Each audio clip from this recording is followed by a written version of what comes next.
ఇప్పుడే జీ5 app download చేయండి. చూడండి మీ ఫేవరెట్ టీవీ షోస్ ఎప్పుడైనా ఎక్కడైనా. డాక్టర్ గారు, మరి మన ప్రేక్షకులందరికీ కూడా ఈ కాతి రోల్ తయారు చేసుకునే విధానం ఏంటో ఒకసారి చూపిద్దామా?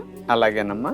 మామూలుగా కొంతమంది ఒట్టిగా కూరలు తినడానికి ఇష్టపడినప్పుడు వాళ్ళ చేత కూరలు ఎక్కువ తినిపించాలి, టేస్టీగా ఇష్టంగా ఇంక ఎగబడి తినేటట్టు చేయాలంటే పిల్లలకు కానీ ఇంట్లో కూరలు ఎక్కువ తిన పెద్దవారికి కానీ మగవారికి కానీ కాతి రోల్ బెస్ట్ సొల్యూషన్ అని చెప్పొచ్చు. వెజిటబుల్స్ ఎక్కువ వేస్తారు, మంచిగా రోల్ చుట్టి కొంచెం మేగడ వేసి మనం కాలుస్తాం. అవును, పైన పేపర్ తో రోల్ చేస్తే చాలా స్పెషల్ గా ఉంటాయి. ఏమిలే ఆ కటింగ్ చేసిన షేప్ ని పెట్టుకోవడబ్బా ఎంత కాస్ట్లీ ఫుడ్ అనిపిస్తుంది, మంచిగా తినేయాలనిపిస్తుంది. ఇందులో పన్నీర్ కూడా పెట్టుకుంటే చాలా మంచిది ప్రోటీన్ కోసం. మరి అలాంటి కాచి రోల్ మన పద్ధతిలో నూనె లేకుండా ఎలా కాల్చుకోవాలో చూద్దాం. స్ప్రౌట్ కాతి రోల్ తయారు చేయడానికి కావాల్సిన పదార్థాలు: మొలకొత్తిన పెసలు అరకప్పు, క్యారెట్ స్లైసెస్ పావు కప్పు, గ్రీన్ క్యాప్సికమ్ స్లైసెస్ పావు కప్పు, ఎల్లో క్యాప్సికమ్ స్లైసెస్ పావు కప్పు, రెడ్ క్యాప్సికమ్ స్లైసెస్ పావు కప్పు, గ్రీన్ చట్నీ 2 టేబుల్ స్పూన్లు, నిమ్మరసం 1 టేబుల్ స్పూను, అల్లం పేస్ట్ 1 టీ స్పూను, మిరియాల పొడి 1 టీ స్పూను, జీలకర్ర పొడి 1 టీ స్పూను, చాట్ మసాలా కొద్దిగా, పచ్చిమిర్చి పేస్ట్ 1 టీ స్పూను.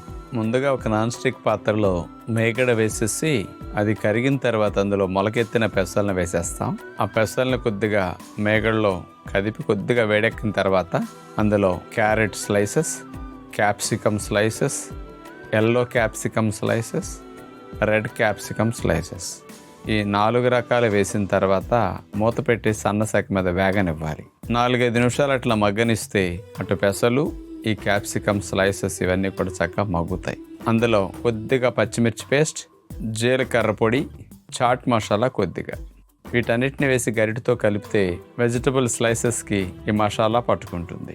మనం అట్లా మల్టీగ్రెయిన్ పిండితో పుల్కా తయారు చేసుకున్న దాన్ని తీసుకున్నాం. ఆ పుల్కాలో గ్రీన్ చట్నీ అట్లా పోసేసిన తర్వాత మధ్యలో స్ప్రౌట్స్ వెజిటబుల్ని స్టఫింగ్ కోసం అట్లా పెట్టేసేసి ఆ పుల్కాని రోల్ చేస్తాం. అట్లా ఫోల్డ్ చేసేస్తే కాతి రోల్ సిద్ధమవుతుంది.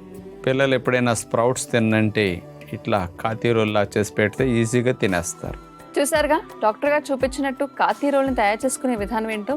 మరి పిల్లలు ఎప్పుడైనా ఆహారం తిన్నని మారం చేసినా, లేకపోతే కూరలు బోరింగ్గా ఉన్న ఆ రోజు మీరందరూ కూడా చేయాల్సింది ఒకటే, దాన్ని కొంచెం ఇంట్రెస్టింగ్గా తయారు చేసుకోవడమే. మరి ఆ ఇంట్రెస్టింగ్ రెసిపీ కూడా ఆరోగ్యవంతంగా ఉంటే బాగుంటుంది కాబట్టి ఈ రెసిపీని ఫాలో అవ్వండి. మందులకు అలవాటు అయిపోయినప్పుడు కొన్ని రోజుల తర్వాత అది పనిచేయని స్థితి కూడా వస్తుంది కదా. ఆ మందుల వల్ల కెమికల్స్ కాబట్టి కొంత పొట్టలో ఇబ్బందులు ఎక్కువ రోజులు వాడేసరికి కూడా లాంగనాల్లో సైడ్ ఎఫెక్ట్స్ ఉంటాయి. కాబట్టి న్యాచురల్ సొల్యూషన్ ఎట్లాంటి వాటికి ఆలోచిస్తే ప్రకృతి ప్రసాదించిన ఔషధాలు మన ఇంట్లో ఉన్నాయి.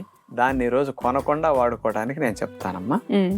3 స్పూన్లు ధనియాలు, 2 స్పూన్లు సోంపు, 1 స్పూను జీలకర్ర, ఈ 3టిని ఇట్లా ఈ పాళల్లో తీసుకుని ఒక 2 గ్లాసులు నీళ్ళల్లో వేసేసి బాగా మరిగిస్తే గ్లాసు వరకు మరగనివ్వండి.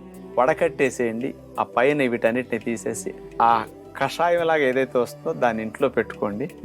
1 గ్లాసులు అనుకోండి 2 కప్పులు అవుతుంది. ప్రొద్దున 1 కప్పు, సాయంకాలం 1 కప్పు. త్రాగేటప్పుడు వేడివేడిగా ఉంటే బాగుంటుంది.